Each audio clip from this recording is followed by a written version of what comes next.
Hey everyone, it's Rock for Cash, People's Champ, coming to you live from Cash Stadium, and welcome back to the channel. This week we will review what happened in week 3 of the FNFL, but before we get into that, let's just have a listen to a song that has been chosen by Team Mazza, and you'll understand why as we get further into the video today.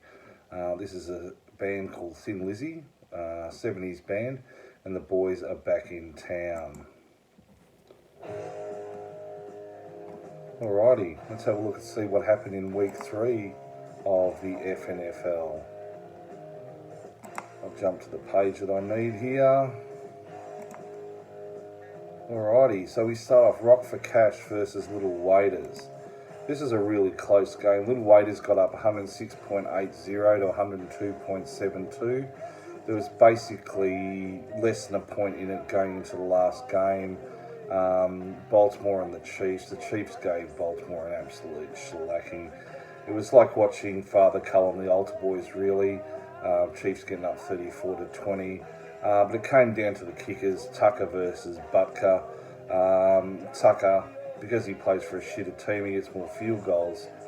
So he scored 8, Butker scored 4, and that was basically it. So for Little Waiters, Russell Wilson and Tyler Lockett combined, they were unbelievable. Russell Wilson 32.8 and Tyler Lockett 32.5, and the Seahawks scored 10. So basically the win was off the back of 2 players. For the Cash, Aaron Rodgers 23.52, playing great at the moment. Aaron Jones 15.6, DeAndre Hopkins 18.7, Ertz good form 10.5, and the Patriots defense was 18. So that's that game there. Well done to Little Waiters, good win. In the next game, the reason for the song playing in the background, Team Mazza are back in town. The train is back on the rails with a win over Young Cav and the Young Remix Killers, 164.40 to 121.38. This is now the highest score ever in the FNFL, beating Little Waiters' score of 162.40, so 2 points better off this win, 164.40. Little Waiters did it back in week 12 of 2015, so it's been about 4.5 years this high score's been sitting there. But the Cash can see that now that we've taken up this half PPR scoring system, that I don't think this high score will hang around for too long. I think it'll get into the 170s and maybe even into the 180s before the end of the year. Cash is just looking at his t-shirt too. This was what he got for his birthday. His boy Trumpy with China, the China virus. So good work there, Trumpy. You look like a fish's arsehole, and I love it. So well done to Team Mazza getting back on track here, Cash.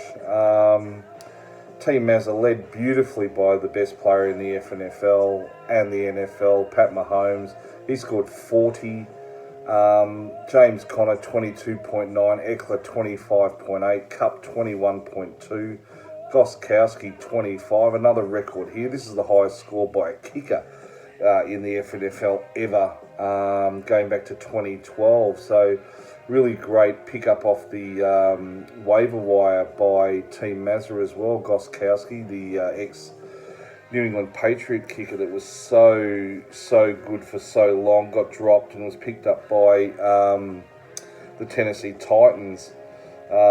Tennessee Titans, I've got a bit of news about them too coming up. That might be the next video.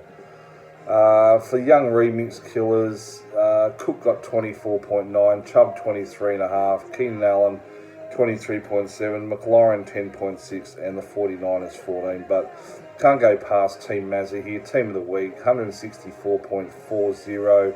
As I said, now the new highest score in the FNFL. So well done to Team Mazza. Great to see the train back on the rails. In the next game, Battle of the FFL. Archie's All-Stars 122.62, beat Mitch's Bungles 84.00. Mitch's Mungle's never really in the game. The Altar boys have bent over and played beautifully this week after their loss to the Cash last week. Breeze got 21.5. Elliott got 14.8. Woods 18.9. Robinson 23.3. And Taylor, the running back for the Colts, 12.7. For Mitch's Mongrels, Kyler Murray 20.7, Thielen 10.8, Godwin 14.9.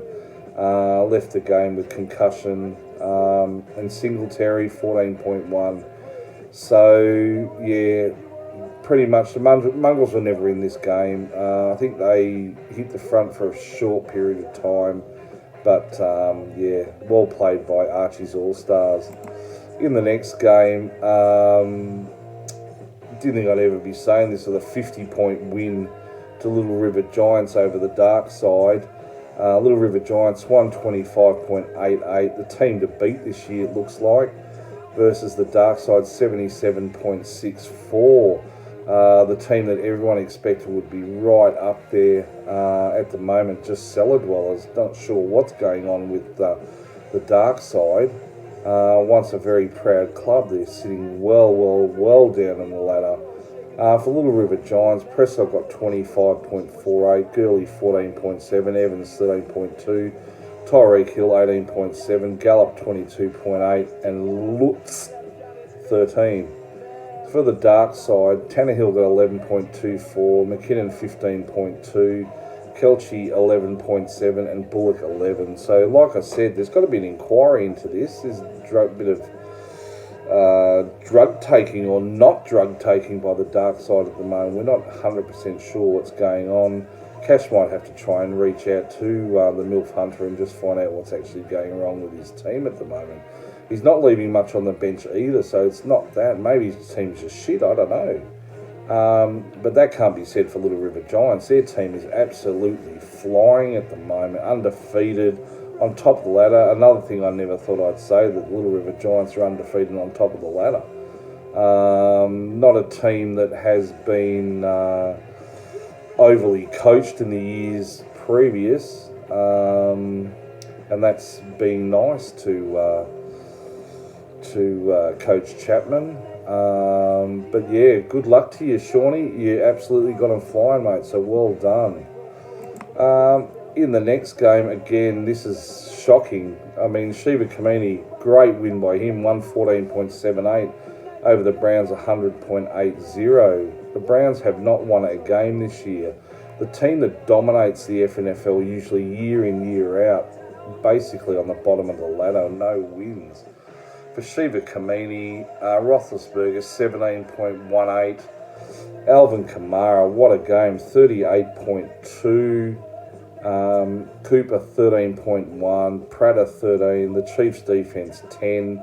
For the Browns, Wentz got 18.5, Sanders got 12.7, Edwards-Helaire 15.9, Metcalf 17, CeeDee Lamb 12.3, Crosby 16. But, I mean, he had Saints defence at -1, so didn't leave much on the bench either. So, again, questions need to be asked. Like the dark side, what's happened to the Browns? The Browns were probably favourites going into this season, as they are most seasons. But at the moment, just the shell of their former selves. Again, the Cash might have to catch up with Coach Brown and just find out what's actually going on, because Cash can't believe what he's actually seeing on this weekly basis with the MILF Hunter and Coach Brown, their teams.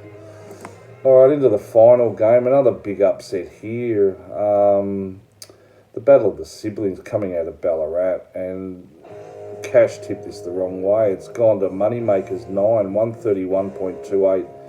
against our reigning Duty Bowl champion, Smooth Criminal, 94.44. So 37-point win to Moneymakers. Well done to you, champ. Derrick Henry got 26, Robinson 27.9, Diggs got 12.9, and the Colts defense 28. For Smooth Criminal, Josh Allen 27.24, Ridley 14.2, Kareem Hunt 13.4, and Blankenship, New York Jets kicker. Colts kicker, Never freaking heard of this bloke. Blankenship. Shit, he wears glasses too. Not bad. Ranked number 3. Rodrigo Blankenship. Cash likes this bloke. 12 points he scored. Well done to you, Mr. Blankenship. But yeah, can't take anything away from Moneymakers 9. Fantastic win. Kicks off their season. Could just be a hiccup for Smooth Criminal, or it could be something worse. We don't know. Time will tell, as Mitch's Mongrels once told us. Okay, so just a recap of the scores. Little Waiters beat Rock for Cash. Team Mazza beat Young Remix Killers. Archie's All Stars, too good for Mitch's Mongrels. Little River Giants, too good for the Dark Side. Shiva Kamini, the upset over the Browns. And Moneymakers 9 over the top of Smooth Criminal. Alrighty, so before we go any further, we've got to have our Ray McLeod update. See how Ray went this week. Week 3 of the FNFL. And Ray McLeod sitting at the moment on 169 return yards. Scored 7.2 this week. So, you know, he's probably scored better than other players in the FNFL that were probably chosen. Have a quick look to see who Ray beat this week. Well, he beat Brandon Cooks on my team. He beat T.Y. Hilton. Let's just keep going through this. The Cash is really pushing to get this guy signed, seriously. He's an absolute gun. So, you know, coaches out there, have a bit of a think about Ray. He's not too bad at all. Look, I may be, you know, pushing shit uphill, flogging a dead horse, as they say. Well, he beat Jones and Gage on the Dark Side's team. It's probably not a great week to actually highlight this, because I think a lot of wide receivers did quite well this week.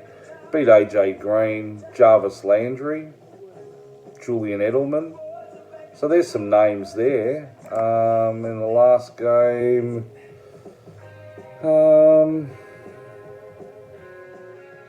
Valdez Scantling beat him. So look, there's at least 8 to 10 players playing in the FNFL at the moment that played this week that Ray McLeod would have scored more. So, like I said, get on to Ray. Not a bad player.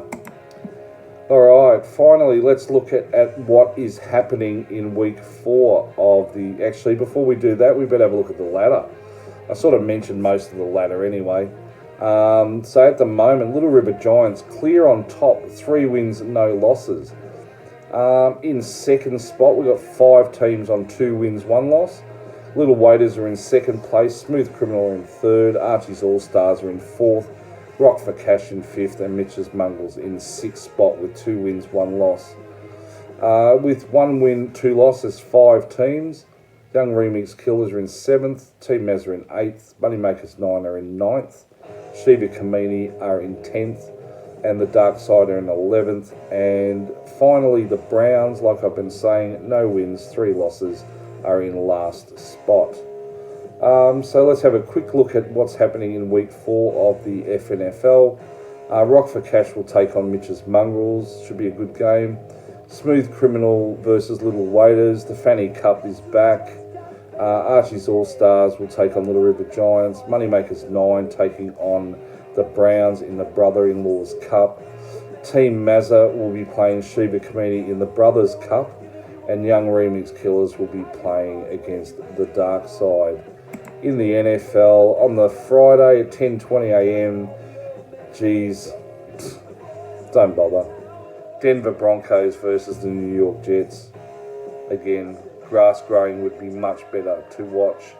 And on the Tuesday, 11:15 a.m, due to daylight savings, at the Atlanta Falcons are playing the Green Bay Packers. So, That's pretty much a review of week 3 of the FNFL. Thanks very much for watching the channel. If you liked it, hit a like, subscribe, and that's the cash out.